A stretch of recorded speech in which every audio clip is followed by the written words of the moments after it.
Serbia has the world's #1 tennis player, a 2-time NBA MVP, and the world's most expensive cheese. But what are their football stadiums like? That's what really matters, it's not all about cheese. Here are the Serbian SuperLiga stadiums. Situated in the southern suburbs of Belgrade, the nation's capital, is Stadion Čukarički, a humble football stadium with just a few thousand seats, which is a stark contrast to a couple of the other stadiums elsewhere in the city. But even though it is simple by comparison, that doesn't make it bad. It actually underwent a minor renovation a few years back, so it's in pretty good condition. Stadion FK-IMT might have the smallest capacity in the league, but what it lacks in size it makes up for with accessibility? I mean, if you're good at climbing trees, you don't even need to buy a ticket. But no, in reality it does seem like a nice place to watch a game. It's just a bit of an oddity to see something like this in a top tier league. It's basically just a park. We venture out of Belgrade to the small town of Ivanjica, Stadion Javor. It's yet another modest stadium, but once again the surrounds make up for that. Even more so in this case. The wooded hills and the housing surrounding the stadium make for an especially cozy feel. It's quite pretty actually. The stands themselves are also kinda interesting, there are some odd shapes amongst them. They certainly didn't buy them off the rack. Stadion Mladost.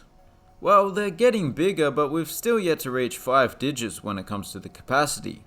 This one does unfortunately have a running track, one that seems like it serves little purpose nowadays, but otherwise the facilities are pretty good. It's basically an all-seater as most stadiums in this league are, and there is even a little bit of covered seating, not much though. Stadion Mladost again. The word Mladost means youth, so I guess these stadiums are trying to cling to their Mladost, despite being not all that young. Speaking of which, this one in particular has had some work done, most notably as part of a renovation a decade ago. I don't believe it involved any Botox though. This is the first stadium we've seen that has seating wrapping its way around the entire perimeter. We're making progress. Gradski Stadion Novi Pazar. Not all that long ago, this stadium had a running track as well, but in a major redevelopment that was completed in 2012, it was transformed into a football-specific stadium. A lot of the stadiums in this league were renovated at around the same time. I'm not sure why exactly. It's pretty clear to see that this stand was one of the newer additions. It's by far the best part of this stadium. Stadion Partizana. This stadium is the second largest stadium in Belgrade and Serbia, and it's home to a club that's the second largest in Belgrade and Serbia, so that makes sense. The club has its origins within the military, and they actually purchased this stadium from the Yugoslav army, just prior to the breakup of Yugoslavia. It hasn't changed dramatically in the decades since, the main change has been its conversion to an all-seater. Stadion Čika. You'd hardly notice there's a stadium here from the street due to its sunken nature and its grass exterior. It's pretty simple on the inside as well. One slightly interesting feature is the stonework that wraps its way around the lower wall of the seating bowl. But yeah, there's not much else that sets it apart. The club have actually started construction on a new stadium this year. Hopefully it won't take 8 years to build like this one did. Stadion Shah.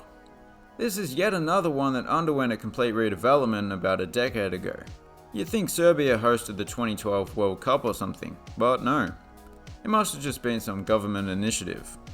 It was a much needed renovation, as the old stadium consisted of mostly terracing and was looking rather tired. I do believe they plan to give the stadium a wraparound roof in the near future. Gradski Stadion Surdulica. Since this club was promoted to the SuperLiga in 2015, the stadium has been steadily improved upon, bit by bit. It still has a tiny capacity because that's all that is required. But despite being small, it has a few interesting features.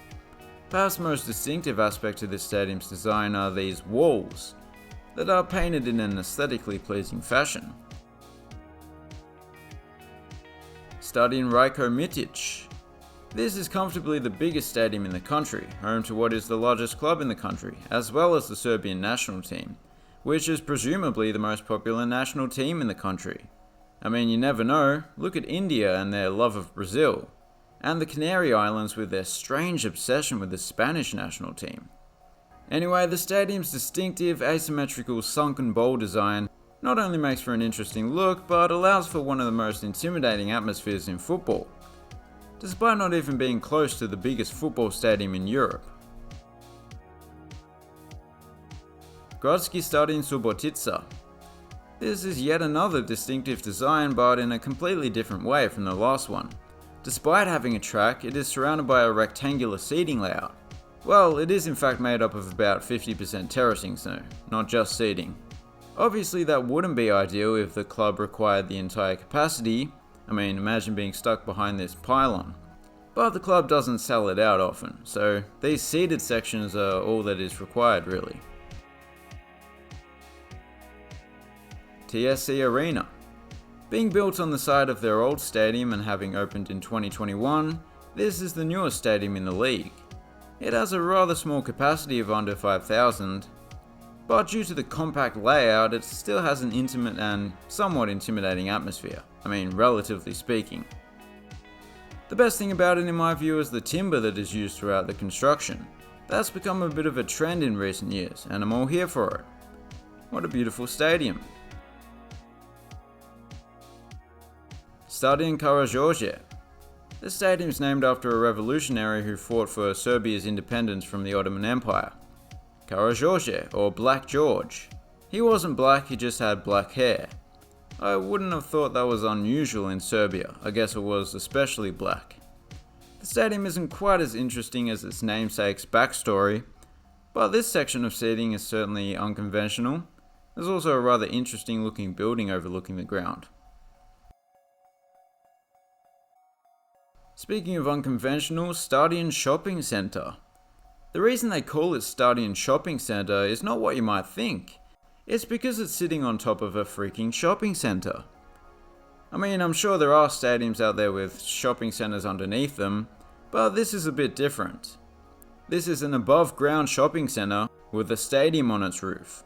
It was all built at once, of course. Don't go around chucking stadiums on top of your local Westfield. Probably can't bear the load. Inside, you can't really tell that it's on top of a shopping centre. I don't know why you would, but there is something slightly strange about it. Maybe it's the fact that you can't see any buildings or trees in the background, due to its elevated nature.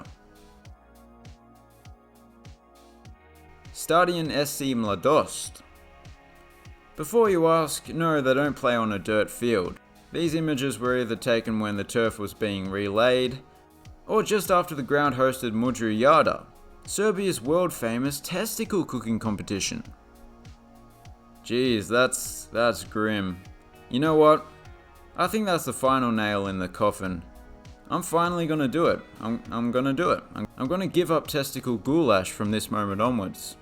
It's been a long time coming, to be fair. So there you have it. As always, I'll pick a favourite, and I mean, it has to be the shopping centre stadium. I love unique and ambitious designs, and this stadium is certainly that. If you enjoyed the video, please consider subscribing, and as always, thanks for watching. Have a good one.